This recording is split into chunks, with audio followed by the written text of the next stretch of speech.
السلام الله عليكم ورحمة الله وبركاته. حفتيga maskaxda iyo safegareynta xasuusta sometimes waxay nagu dhacday inaan ay nagu adkaato inaan wax qaybno ama wax qabano wax yaro easy ama wax badanba aad kasta uu leeyahay. maanta mawduucina waxaan ku eegi doonaa qayb ka mid ah safegareynta maskaxda. maskaxdu markeeda hore ilowshiyaha degdega ah badisaan soo sheegnay problemaha ku keena had iyo jeer qofka dhibaatooyin noloshiisa soo qabsada ama fakar tiro badan oo mar walba caadaysto inuu mar walba maskaxdiisa ku mashquuliyo.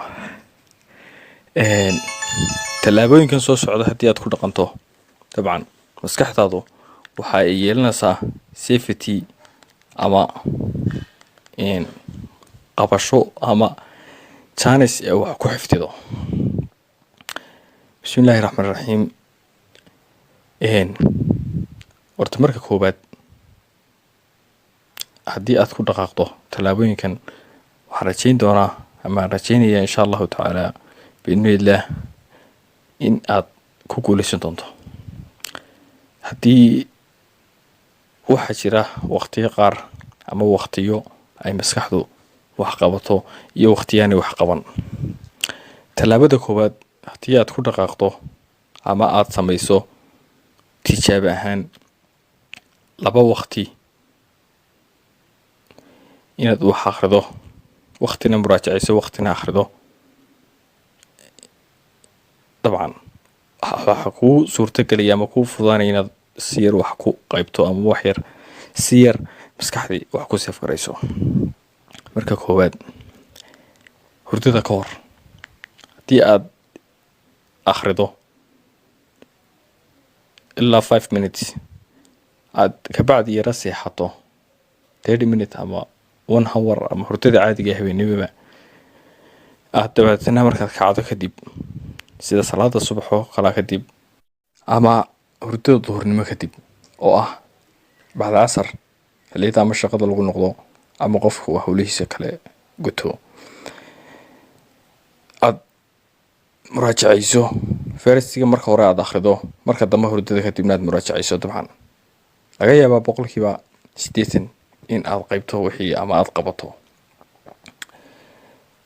xaqiiqatan waxaan been ahayn horta habeenkii qofku markuu sii seexanayo hurdada habeenimo ka hor sida uu sheegay kollay oo laga soo dhigto kaligii taliyihii dunida soo maray Hitler lagu magacaabi jiray buugaag laga qoray ayaa sometimes weero u lahaa ayaa ahaa in qofta dumarka ah ama qof kasta oo aad wax ka dhadhicin kar weydo habeenkii markuu sii seexanayo haddii aad saanis u hesho oo aad ama qaraacdo ama aad la kulanto waxaad doonaysay laga yaabaa in boqolkiiba 75 aad wixii ku guuleysato aad ka dhaadhiciso qofkii qofaad in badan chance ku weyday isla markaa aad xilligaa chance ku heshay waqtiga uu sii seexanayay ama waqtiga hurdada isu diyaarinayay dabcan qofku seen ognahay xilliga hurdada isu diyaarinayo waa xilliga wax walba soo laabo ama wax walba uu ka soo farxasho uu hurdo u diyaar garooyo ama nasiimo. marka laga yaabo maskaxdii chance heshay ama maskaxdii nasiimo u diyaareen maskaxdii sidii ku qabato qofka dadna soo subaxii diyaaraba wixii aad ka dhaadhicisay habeenkii wixii u diyaara inaad subaxii la kulanto aad oo dadna qorshahaagii sida kugu horgalo. haddaynu ka soo gudubno labada talaabo ah hurdada ka hor iyo hurdada kadib dabcan waxay noqonayaan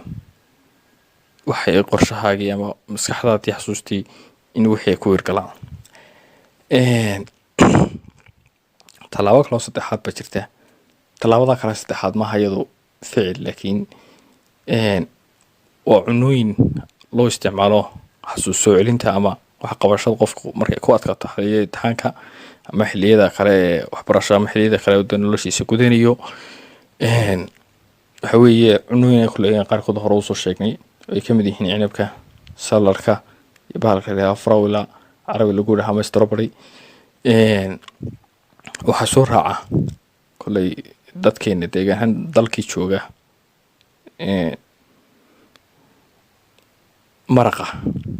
maraqa weliba oo kala jaaday maraqa madaxa riyaha ama madaxa ariga weliba aad riyaha xasuusta aad buu soo celiyaa dabcan shaynu ognahay kolley badii dadka qaliinada marka lagu sameeyo madax indhaha oo kala madax riyaha maraqiisa la siiyaa iyo bahasha la yidhaahdo sinjibiisha oo dad saa ku darsato ama sideedaba dee kolley dadka qaar baa sideedaba u caba iyadana way caawisaa maskaxda soo celinteeda tallaabo kale afraad baa iyaduna jirta oo haddii aad ku dhaqaaqdo iyadana aad ku guuleysan doonto soo celinta ama xifdiga wixii aad doonaysay qabashadeeda oo ah iyaduna wixii intaad marka hore aanad gudagelin xifdigiisa qor sometimes dadka qaar baa saa wax ku xifdiya wixii marka hore qoraal haddaad isku daydo kadibna aad wixii akhrido dabcan waad ku guuleysanaysaa oo wixii waxaa laga yaabaa in aad siira fudud aad ku qabato ay qoraalku in badan isbabadee maskaxdu la shaqeeya dabcan wuxuu ka caawiyo qofka qoraalka iyo akhriska faraha badan inuu qofku ama abwaan noqdo ama qoraan noqdo ama qof xifdiyahana noqdo wax walba xifdiya runtii afartaa tallaabo haddii aad ku dhaqanto ama afartaa qodob dabcan waad ku guuleysanaysaa qabashadii waxaad doonaysay ama xifdigii wax walba aad doonaysay hurdada ka hor intaad seexan iyo hurdada kadib cunooyinka aan soo sheegnay isticmaalkooda